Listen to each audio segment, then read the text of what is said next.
আজকের এই ভিডিওটি যদি আপনি সম্পূর্ণ দেখেন তাহলে আপনার আর কোনো জমি পরিমাপ করার ভিডিও দেখা লাগবে না। আজকের এই ভিডিওটি সম্পূর্ণ দেখলে আপনি শিখে যাবেন যে একটি জমি আসলে কিভাবে পরিমাপ করে বের করতে হয়। প্রিয় দর্শক, আপনারা অনেক ভিডিও দেখে থাকবেন যে হচ্ছে এই দুইটা দৈর্ঘ্যকে যোগ করে ভাগ দিয়ে 2 দিয়ে তারপর যেটা আসে, এই দুইটাকে যোগ করে এটারও ভাগ দিয়ে 2 দিয়ে তারপর যেটা আসে সেটা দৈর্ঘ্য ইনটু প্রস্থ গুণ দেয়, তারপরে হচ্ছে ক্ষেত্রফল, সেটাকে আপনার ভাগ করে ফেলে 435.6 দিয়ে, যেটা আসে সেটাকেই বলা হয় শতক। আসলে এটি সম্পূর্ণ ভুল হিসাব, এইভাবে কখনো সঠিক জমি পরিমাপ করা যায় না। তাই আজকের এই ভিডিওটি আপনি সম্পূর্ণ দেখুন, তাহলেই আপনি শিখতে পারবেন যে একটি জমি পরিমাপ করে কিভাবে বের করতে হয়। প্রিয় দর্শক, দেখতে পাচ্ছেন আমরা এখানে একটি জমি পরিমাপ করেছি। জমির উত্তর বাহু হচ্ছে 84 ফুট, দক্ষিণ বাহু হচ্ছে 80 ফুট, পূর্ব বাহু হচ্ছে আপনার 80 ফুট, পশ্চিম বাহু হচ্ছে আপনার 70 ফুট। প্রিয় দর্শক, জমির সঠিক পরিমাপ যদি আপনি বের করতে চান তাহলে প্রথমত তো হচ্ছে আপনাকে জমির চারদিকে পরিমাপ করে বের করতে হবে। আমরা এখানে দেখতেই পাচ্ছেন জমির চারদিকে পরিমাপ করে বের করছি। এখন হচ্ছে আপনাকে জমির সঠিক পরিমাপ বের করার জন্য আপনি হচ্ছে জমির এক কোণা থেকে আরেক কোণা পরিমাপ করবেন। এই কোণা থেকে এই কোণা হতে পারে বা এই কোণা থেকে এই কোণা হতে পারে। তো আমরা হচ্ছে জমির এই কোণা থেকে এই কোণা বরাবর একটি কর্ণ নিব, এটিকে কর্ণ বলা হয়। এই কোণা থেকে এই কর্ণ আমরা নিব, এটি আমরা পরিমাপ করে বের করব।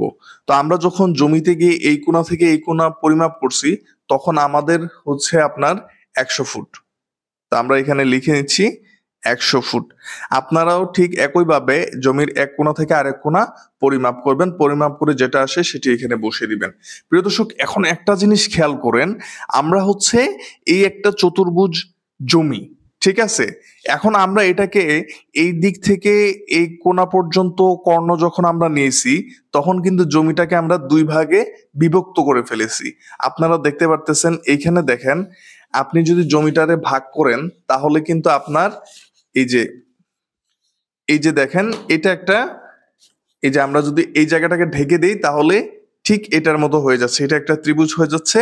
আর এই জায়গাটা হয়ে যাচ্ছে আমাদের আরেকটি ত্রিভুজ। আমরা এইভাবে দুইটি ত্রিভুজকে আমরা আলাদা করে নিয়েছি, আপনারা দেখতেই পাচ্ছেন। এটা একটা ত্রিভুজ, এটা, আর এটা একটা ত্রিভুজ আপনার হচ্ছে এটা। তো এখন আমরা চলেন একটা ত্রিভুজের মাপ আপনাদেরকে বের করে দেখাই। প্রিয় দর্শক, আমরা এই যে প্রথম যে ত্রিভুজটা, এই ত্রিভুজটার আমরা আপনাকে পরিমাপ করে বের করে দেখাবো। এখানে দেখতে পাচ্ছেন আমরা ত্রিভুজটার মাপ নিয়েছি, উত্তরে 84, তারপর হচ্ছে আপনার পশ্চিমে হচ্ছে আপনার 70, আর এই যে নিচেরটা ছিল আপনার 100 ফুট। আমরা এই যে এই ত্রিভুজটা দেখেন আপনারা, এটা হচ্ছে ধরেন আমরা 1 নম্বর ত্রিভুজ আমরা দিলাম, আর এটা দিলাম আমরা 2 নম্বর। এই 1 নম্বর ত্রিভুজের আমরা এখন পরিমাপটা বের করব। প্রিয় দর্শক, এটি হচ্ছে একটি বিষমবাহু ত্রিভুজ, আর বিষমবাহু ত্রিভুজের ক্ষেত্রফলটা আপনি যেভাবে বের করবেন সেটির সূত্র আপনারা দেখতে পাচ্ছেন এখানে দেয়াই আছে। সূত্রটা হচ্ছে S, S minus A, S minus B, S minus C. এখন এইখানে দেখেন আমরা বাহুগুলোর নাম দিই, ধরেন এটা হচ্ছে এ, 84 ফুটটা হচ্ছে বি, আর 100 ফুটটা হচ্ছে সি। আমরা তিনটি বাহুর মান এখানে কিন্তু আমরা পেয়ে গেছি, এ বি সি। কিন্তু এইখানে এস এর মানটা আমরা বের করতে পারি নাই।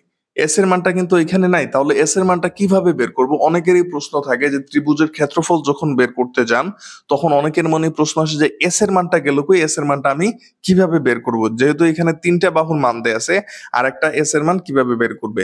প্রিয় দর্শক, এস এর মান বের করাটা খুবই সহজ। আপনি এখানে আমরা একটা ড্রাফট করে দেখিয়ে দিই আপনাদেরকে। এস এর মানটা বের করার সিস্টেমটা হচ্ছে বা সূত্রটা হচ্ছে আপনার এ প্লাস বি প্লাস সি, এ প্লাস বি প্লাস সি। এইখানে আমরা তারপর 2 দিয়ে এটাকে ভাগ করতে হবে। এখানে আমরা এর মান আছে, বির মান আছে, সির মান আছে, আর এ প্লাস বি প্লাস সি তাকে 2 দিয়ে ভাগ করলে কিন্তু আপনার এস এর মানটা বের হয়ে যাবে। তো আমরা চলেন এস এর মানটা বের করি। এর মান দেয়া আছে 70, ঠিক আছে? আমরা এখানে 70 দিলাম, তারপর বির মান হচ্ছে 84, আমরা 84 দিলাম, তারপরে সির মান হচ্ছে 100, ঠিক আছে? আমরা এ, এ বি সি তিনটা বাহুর মান কিন্তু বসিয়ে নিয়েছি, এখন এটাকে যোগ করে ভাগ দিব 2 দিয়ে। তো এখানে যোগফলটা হচ্ছে আপনার আসে 70, 84, 100, তিনটা বাহুর যোগফল আসে আপনার হচ্ছে 254। এটাকে ভাগ করতে হবে 2 দিয়ে, এটাকে 2 দিয়ে ভাগ করলে আপনার যেটা বের হবে সেটাই হলো আমাদের এস এর মান। এটাকে 2 দিয়ে ভাগ করার পর আপনার মান আসে 127।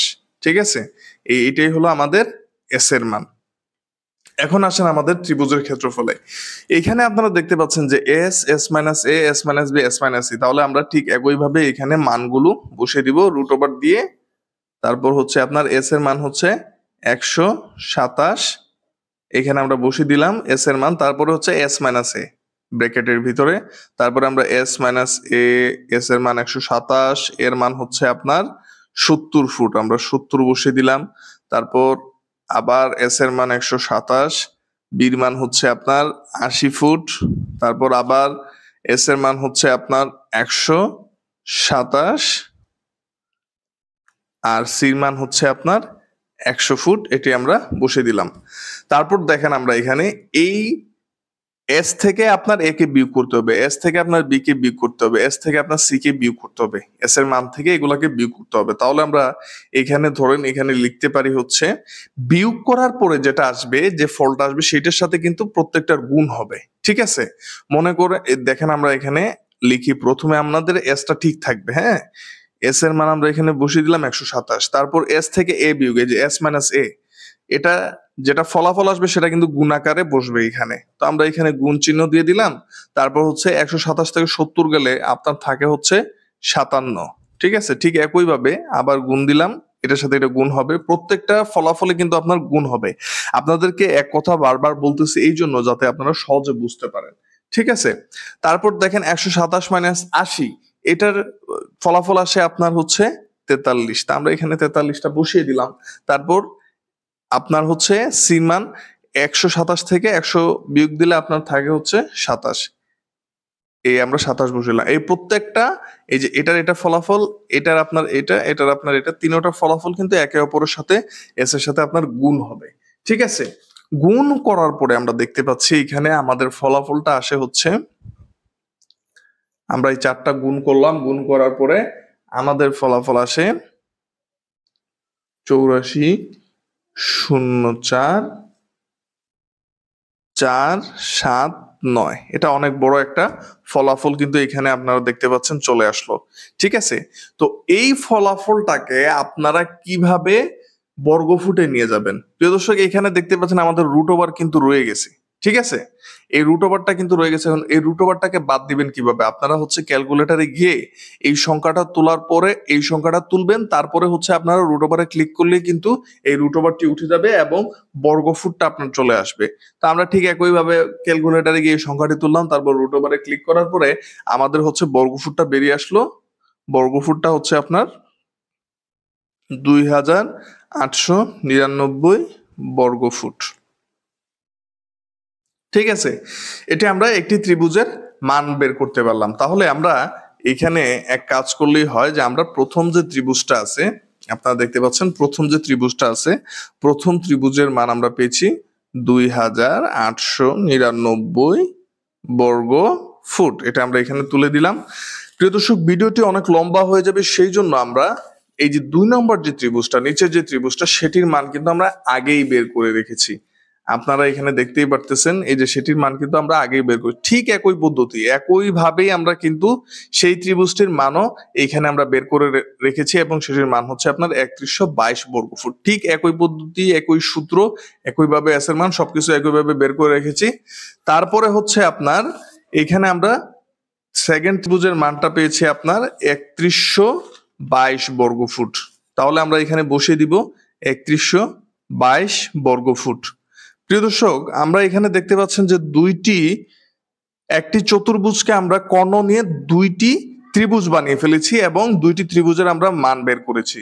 এখন হচ্ছে আমরা এই 2টি ত্রিভুজের যে মানটি আমরা পেলাম সেটি আমরা যোগ করব।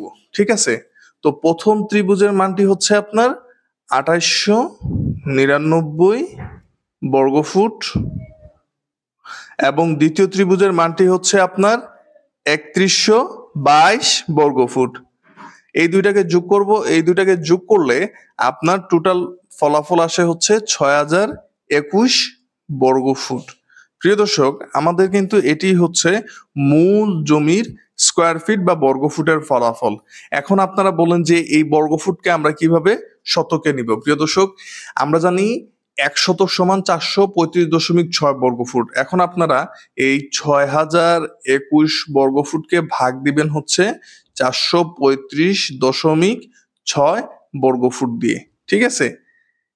এটাকে ভাগ করলে আপনার ফলাফল আসবে হচ্ছে ১৩.৮২। এটাই হচ্ছে আপনার শতক বসবে, কারণ আমাদের মূল ফলাফল হচ্ছে ১৩.৮২ শতক জায়গা, আমাদের ১৩ শতক ৮২ পয়েন্ট জায়গা। আশা করি সবাই বুঝতে পারছেন। খুব সহজ একটি পদ্ধতি, এইভাবে করলে আপনি জমির পরিমাপটি খুব সহজভাবে বের করতে পারবেন।